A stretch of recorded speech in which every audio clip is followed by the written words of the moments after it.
दस्तक दुनिया में सबसे बड़े ऑनलाइन ठगी साइबर फ्रॉड डिजिटल अरेस्ट के मास्टरमाइंड पर। जी हां, इस मास्टरमाइंड ने हमारे देश भारत से लेकर चीन तक और अमेरिका से लेकर यूरोप तक लोगों को अपना शिकार बनाया। आज हम आपको डिजिटल अरेस्ट का सबसे घातक खेल खेलने वाले किंगपिन का सच बताने जा रहे हैं, और ये इसलिए जरूरी है क्योंकि हम आपको डिजिटल अरेस्ट होने से बचाना चाहते हैं, आपको साइबर ठगी का शिकार होने से बचाना चाहते हैं।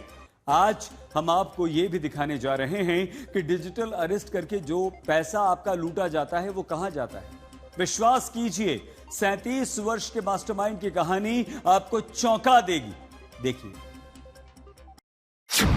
डिजिटल अरेस्ट के किंगपिन पर सबसे बड़ी दस्तक। कैसे दुनिया भर के देशों में चलता है डिजिटल अरेस्ट का खेल, कहां जाता है ऑनलाइन ठगी साइबर फ्रॉड से लूटा हुआ पैसा, क्यों लोग डिजिटल अरेस्ट साइबर ठगी का शिकार हो रहे हैं, लोगों को डिजिटल अरेस्ट से बचाने के लिए दस्तक।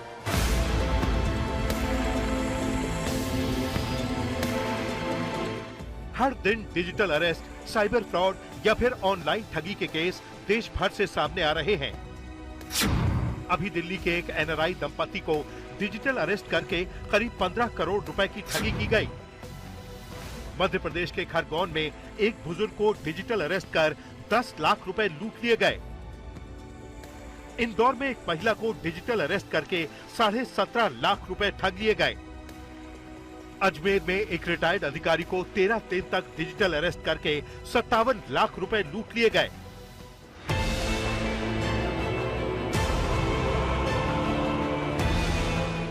ऐसे न जाने कितने लोग हैं जो डिजिटल अरेस्ट का शिकार हो चुके हैं। अब आपने ये तो देख लिया कि डिजिटल अरेस्ट होने के बाद पैसा लोगों के अकाउंट से चला गया। अब सवाल ये है कि डिजिटल अरेस्ट से लूटा गया ये पैसा जाता कहां है, आखिर इस पैसे को कौन बचा रहा है। तो आज दस्तक में इसी की पड़ताल कर रहे हैं। ये है चेन जी, उम्र 37 साल है। चेन जी ने डिजिटल फ्रॉड की सबसे बड़ी मल्टीनेशनल कंपनी बनाई और फिर डिजिटल अरेस्ट के इस किंगपिन ने भारत ही नहीं बल्कि अमेरिका से लेकर चीन तक को नचा दिया। चेन जी का जन्म तो चीन के फुजियान प्रांत में हुआ, लेकिन उसने चीन की नागरिकता छोड़ कंबोडिया की नागरिकता ले ली।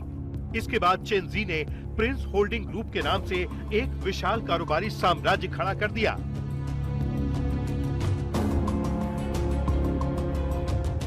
बड़ी बात यह है कि चेन जी ने प्रिंस ग्रुप के माध्यम से रियल एस्टेट, बैंकिंग, लग्जरी उत्पादों और वैश्विक उपभोक्ता ब्रांडों में बड़े पैमाने पर निवेश किया। उसकी कारोबारी सफलता के चलते उसे कंबोडिया का विशिष्ट सम्मान नेक ओकना मिला, जो देश के सबसे धनी और प्रभावशाली व्यवसायियों को दिया जाता है। बड़ी बात यह है कि दुनिया के सबसे बड़े ठग ने खुद को एक समाज सेवी के तौर पर प्रस्तुत किया। चेन जी का दावा है कि पिछले कुछ सालों में उसने 145 करोड़ रुपए समाज सेवा में दान किए। तो आइए बात को बता दें कि चेन जी के पास इतनी अथाह दौलत कहां से आई।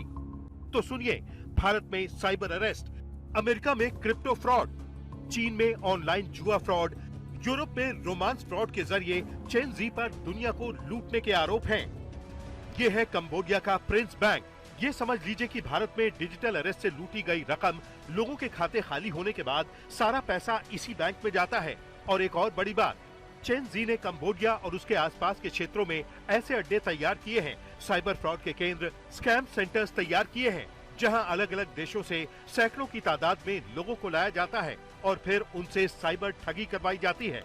उनमें भारत से भी कई लोग शामिल थे। जून 2025 से जनवरी 2026 के बीच कंबोडिया की एजेंसियों ने 118 स्कैम सेंटर्स पर रेड मारी, जिसमें 23 देशों के करीब 5000 लोगों को गिरफ्तार किया गया है। अब आज तक ने यह भी पड़ताल की कि आखिर कैसे भारतीयों को डिजिटल अरेस्ट करके उनसे ठगी गई रकम विदेश पहुंच जाती है। हाई वैल्यू फ्रॉड ज़्यादातर इंडिया के बाहर से हो रहा है, जो हमारा एक्सपीरियंस है इप्सो का। कंबोडिया, लाओस, इवन म्यांमार, ये कुछ कंट्रीज है जहाँ से ये ओरिजिनेट होता है। लेकिन एट द सेम टाइम जो म्यूल अकाउंट्स हैं, जिन अकाउंट्स में विक्टिम का पैसा जाता है फर्स्ट लेयर में और सब्सिक्वेंट लेयर्स में आगे से आगे ट्रांसफ़र होता रहता है, वो सारे अकाउंट्स इंडियंस के हैं। तो वो भी एक चैलेंज रहता है, उसको भी पकड़ना क्योंकि उसको ऑर्गेनाइज करना एक पूरा चेन इसमें बना हुआ है कि पैसा कैसे बाहर निकाला जाए बैंकिंग सिस्टम से। तो ये काफ़ी चैलेंजिंग काम है। जी हां, जब साइबर फ्रॉड के किंगपिन की गिरफ्तारी हुई तो सारा सच बाहर आ जाता है।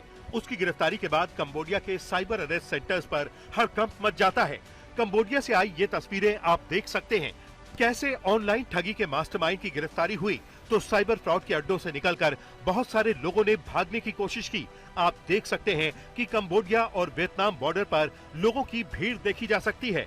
और आइए अब आपको कंबोडिया में चेन जी के काम करने का पूरा तरीका समझाते हैं।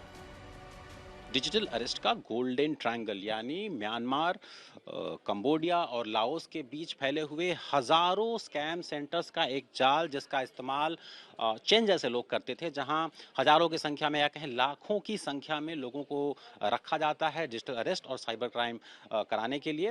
पैटर्न की अगर बात करें तो वो ये दिखाता है कि 2021 के आसपास म्यांमार थाईलैंड की जो बाउंड्री है वहां पे संख्या करीब दुगनी हो गई। बाद के सालों में जब वहां दबाव बना अंतर्राष्ट्रीय, तो वहां पे कुछ कार्रवाई की गई और ये स्कैम सेंटर्स और पूर्व की तरफ यानी कंबोडिया और थाईलैंड की सीमा पे आ गए।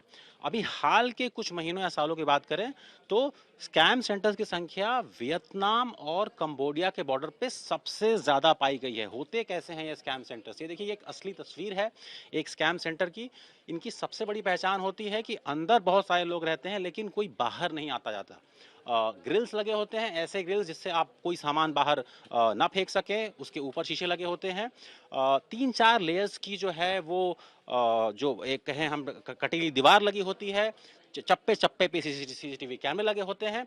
एक सैटेलाइट पिक्चर स्पेस की एक पहचान करना बहुत आसान है। अगर दूर दराज जंगल के इलाकों में, खेत के इलाकों में अगर आपको किसी बिल्डिंग के छत पे स्टारलिंक के डिशेस देखने शुरू हो जाएं तो मान के चलिए कंबोडिया में ये कोई नॉर्मल आम मकान नहीं है, ये एक स्कैम सेंटर हो सकता है।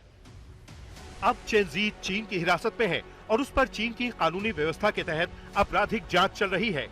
चीनी अधिकारियों का कहना है कि उसके कथित नेटवर्क से जुड़े अन्य लोगों के खिलाफ भी गिरफ्तारी वारंट जारी करने की तैयारी है। क्योंकि कंबोडिया पर चीन का अच्छा खासा रसूख है, इसलिए इसी महीने 8 जनवरी को चेन जी को गिरफ्तार करके चीन ले जाया गया है। चेन जी साइबर अरेस्ट का सबसे बड़ा खिलाड़ी जरूर है, लेकिन अब वो अकेला नहीं है। म्यांमार से लेकर थाईलैंड तक और थाईलैंड से लेकर कंबोडिया तक अब उसके स्कैम सेंटर्स फैले हुए हैं।